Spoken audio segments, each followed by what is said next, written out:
So anyway, it looks like, yes, we've got all the tines out. They're going to need, some will need straightening, some will need hard facing. I think that's your job too, mate. My job? Yeah. They're all over there. I'm too busy on the camera. I don't listen to people telling me what my jobs are, and then I only find out when I am on the camera. Well, g'day and good morning, everybody. It is, I do say it at the start of a few of the videos, but it is actually a very lovely morning today. It's the sun's just coming right through. It's not too cold, and yeah, it's just very, very pleasant. Very slight breeze. So perfect day for, well, it's a perfect day for doing anything really, but usually a lot of the time when we're working in the shed, it's miserable weather because you can't be out in the paddock doing stuff, but there is actually a bit going to be happening in the shed today at least, or around the shed. A couple of things. In the last video I just finished up spraying at the lease block, and yeah, I'm just going to go through and pull all the filters out, and double check. Sometimes they get clogged up with a bit of stuff. We've got the planter over here. Now they're forecasting a decent amount of rain this weekend, so that's in about 3 or 4 days, and if we do get a good amount of rain, it means we will be able to plant the organic the organic wheat at the development block with the AFM. So that's where you cultivate and plant at the same time, which is the way you want to do it with the organic side. But we were wondering if we didn't get any rain, whether we'd go in with this, because we can go down and get the moisture. But obviously weeds would then be an issue, but a weedy crop is better than no crop. I think there's a bit of a carnage report. We've got Phil doing bearings, eh? Yeah, well, we just got the fun and games of trying to get in the bin to hold the bolt. I think you volunteered for that, did you? Didn't hear that. Anyway, if we... No, I hate to admit it, but I did manage to get in there when I dropped a bit of a canola bag in the... You dropped the whole canola bag in there? No, just a bit of rubbish. Oh yeah. So anyway, it looks like, yes, we've got all the tines out. They're going to need, some will need straightening, some will need hard facing. I think that's your job too, mate. My job? Yeah. They're all over there. I'm too busy on the camera. I don't listen to people telling me what my jobs are, and then I only find out when I am on the camera. These are all the points, the tines, sorry, that come off the planter. Most of them are fine. There is just the odd one that might need a little bit of a bend. And yeah, the main problem is, well, it's not really a problem, but the main thing is we want to re-hard face the front of the tine. You can see like here it's starting to wear through the hard facing that was already on there. And once you've worn away much of the bones behind it, yeah, you start losing the strength and all of that. So yeah, it's just the rocky country, it's a bit of carnage. Oh, and while we're here, I think we've basically got all the bits for the grader. We're just finding time to put that back together. I think Paul will be back out maybe in a couple of days, and him and Brad can have a crack at that. The Challenger 2 is, yeah, still waiting on that.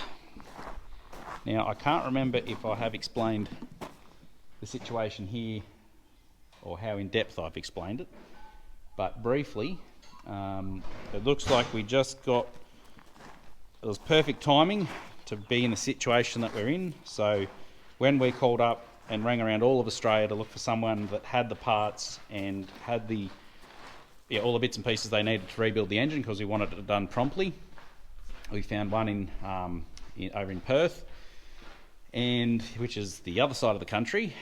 And yeah, so I sent it all down there. All was good. Looks like there's a couple of little issues here and there, but the main problem has been that the people that the person we sent it to sends the injectors to, kind of had some supply issues, and even to the point where I believe that Cat themselves are trying to track down, or they're ringing the person over there to try to get injectors, and yeah, like there's a big shortage of whatever it is, the bits that are needed to rebuild the injectors. I don't know, but basically the whole hold up now is the injectors. It's not their fault. You know, these things happen, but they don't want to send the motor back without the injectors because they want to be able to test the motor, and we want them to test the motor too, I guess. And as it turned out, we've been getting by fine without it, which is not ideal, but it's worked all right. So hasn't ended up being a massive problem, but yeah. So we've just got to sit tight for that. Wait till we hear news about that. But if we had have sent it across there 2 weeks later, he would have probably said, no, we've got some injector issues, we can't do it.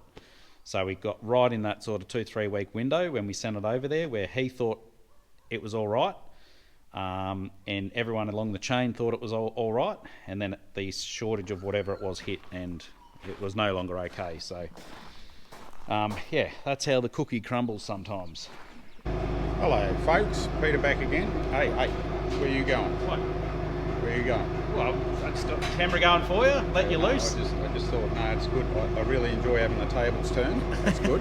So what are you involved in? I'm just starting off the sprayer, helping Brad with the air cart, and yeah, I think I've kept them roughly up to date what's happening. Yeah, righto. Well, I'll get ready to pack up the sprayer. I'll get another update just in case.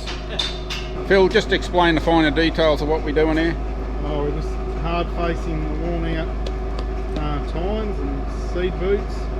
Some of the saddles are broken. That's the saddle that holds the point.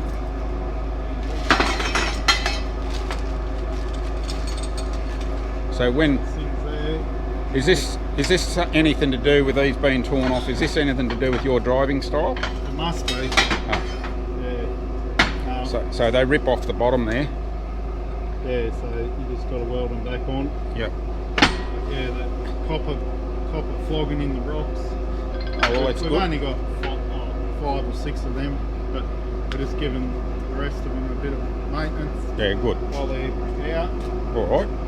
And morning, Brad. Hey, You're back. I'm back. Look out. He's had his break. I'm dive bombing out. What are we doing here, mate? Making a bush. So this looks to me, I don't know, but this looks to me like this might be out of the fertiliser bin, because we had a bit of trouble with it seizing up or rubbish getting in it, didn't it? So the bush was flogged out. Right. Making a new one. And put the grease in between there, or just a tight fit on the plastic? Yeah. It fits in a bearing housing, so Yep. just made the taper on it. Okay. It should sit in there and clamp up. Yep. Oh, well, That's the plan. that's good. What else we got? We got Josiah.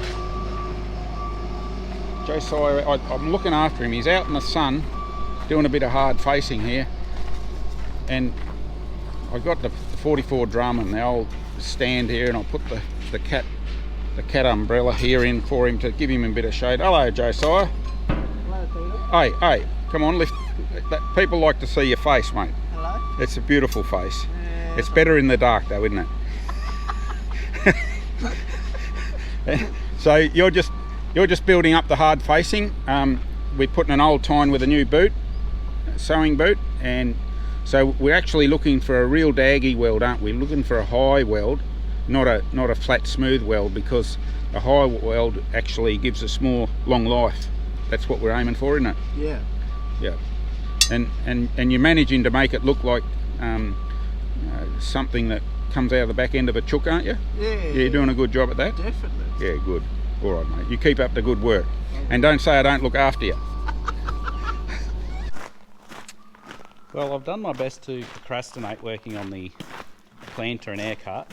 I've got all those filters cleaned, just going through, checking tyres, doing all that stuff. But Brad has asked me to come help him to do something. I think he's got some wild plan happening here with the bearings. So towards the end of the sewing we were doing, yeah, the fert shaft was locking up a bit. So what's your wild idea, Brad? I made up new spaces. You made up spaces. The reason I asked him to help me was I want him to get in the bin. Hey. And it's on camera. I got out of that just before. I need to get him to hold those nuts, those bolts. Can't you just figure out a way? It's not a very big opening. I've got to put those new ones in. So what's the idea of the spacer so you can get a screwdriver behind there and pry it off? No, the bearing, well, I don't have a bearing here, but the bearing will sit out. So there's a gap. And that way, that if any fertiliser comes past, it'll be able to fall down and not just jam in there like a big wedge. But then that air will come out there, won't it? Possibly a little bit. Yep. Hey, you hold the camera, put it on the tyre there maybe. I don't think they're going to want to hear my echoing voice. No, you doesn't have a magnet. Nelly lost yours. Rightio. See how you go.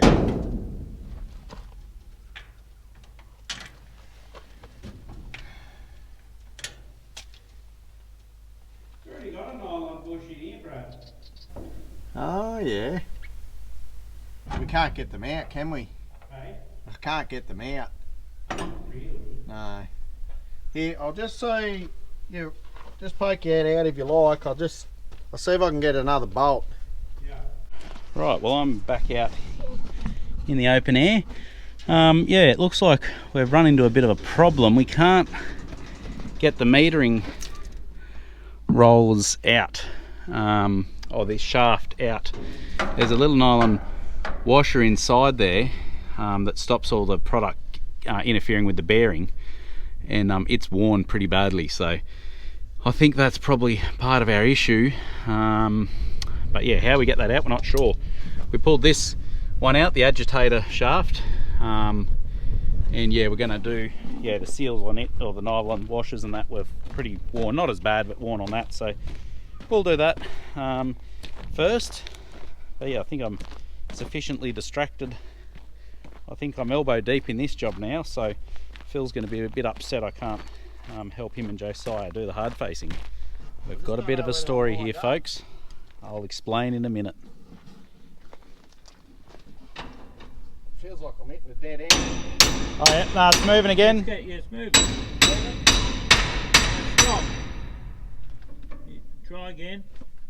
Yeah, it's still moving. Is it? It's just Yeah. slow, yeah.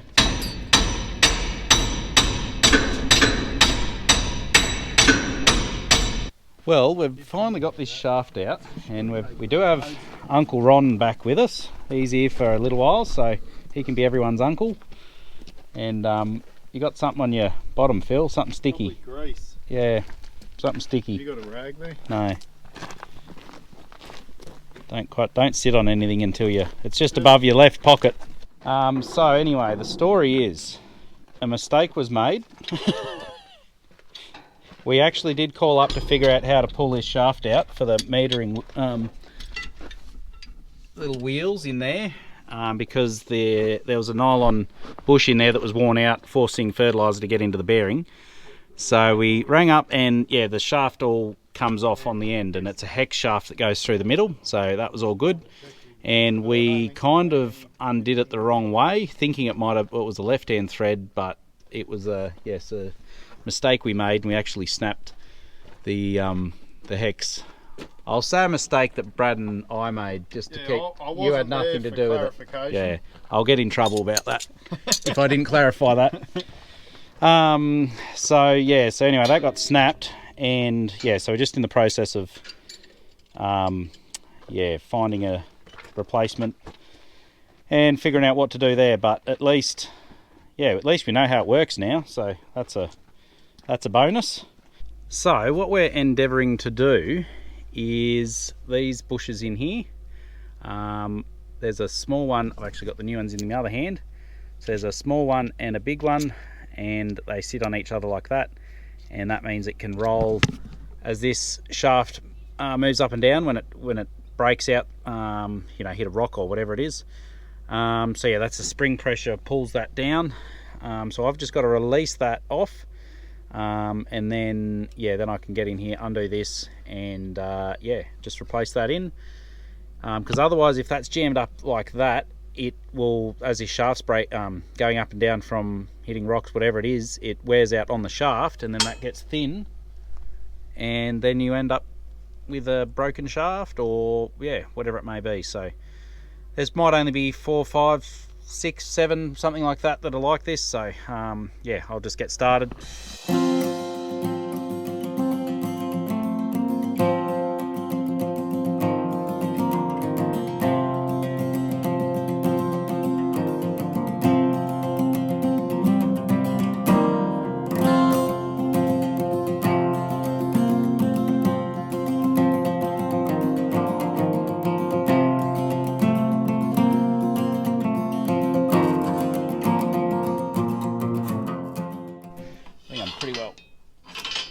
Pretty well done here. That's the spring off, so you can see that's the spring rod worn out, and that is a very impressive flat spot. So if they can no longer turn, that's what happens. And yeah, it just wears away at that. Right, so this is what it's meant to look like. So that top one can spin. So that is good, new spring rod. Anyway, so I'm probably about 1/3 of the way through.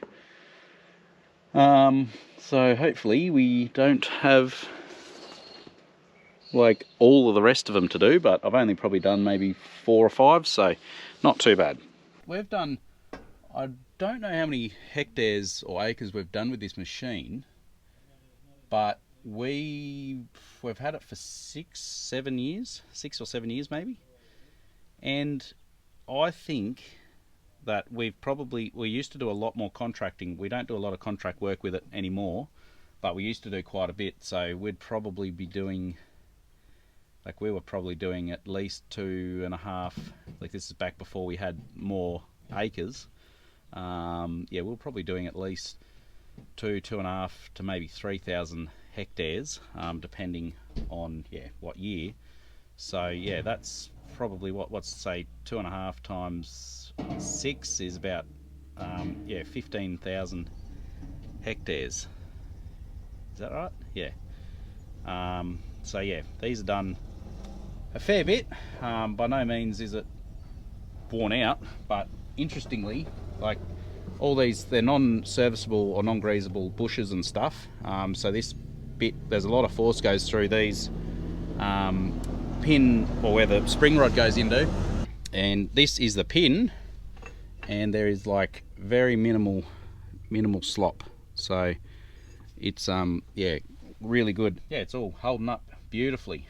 And one of the things we really do actually like about it, and no, we're not sponsored by Boss, we just enjoy their stuff, so maybe I should hit them up about that. But might be a way of getting into a cheap haircut. But yeah, so what we're finding that's really good is this here, like when you can bend and damage some of this stuff like that, all it is these 4 bolts. Pull that off, put a new one on, or straighten it, and you're good to go. The other plan we had, it was all just welded together in one, so you had to do everything in the planter basically, even straightening tines. Like it was a bit of a pain to pull the tines out, whereas this, you just drop them out, it's easy. So yeah, just really enjoying it. Actually yesterday, yeah, we saw our fun and games here with the shaft, and Brad was able to get some hex shaft from town, and he machined it down, and yeah, so we made our own one of them. So that should go in and should be all good to go. These should, yeah, they should thread on, and there we go, look at that. So this is all ready pretty well to go back together. We may not actually get a chance to do it this week, it might be a next week job, but anyway, that's all there ready to go. Yeah, and that's a 2-person job. Someone's gonna have to get in the bin and feed on all the metering units and stuff onto the shaft as it slides through. So that is a 2, maybe even 3-person job. So that'll be good while there's a few around if we have wet weather. Probably just leave it there for the minute, and yeah, hopefully you guys enjoyed the video. These Workshop videos can be a little bit tedious and painful, but yeah, that's the reality of it. We need to spend a fair bit of time in the workshop, so that's just how it is. So we'll catch you in the next one.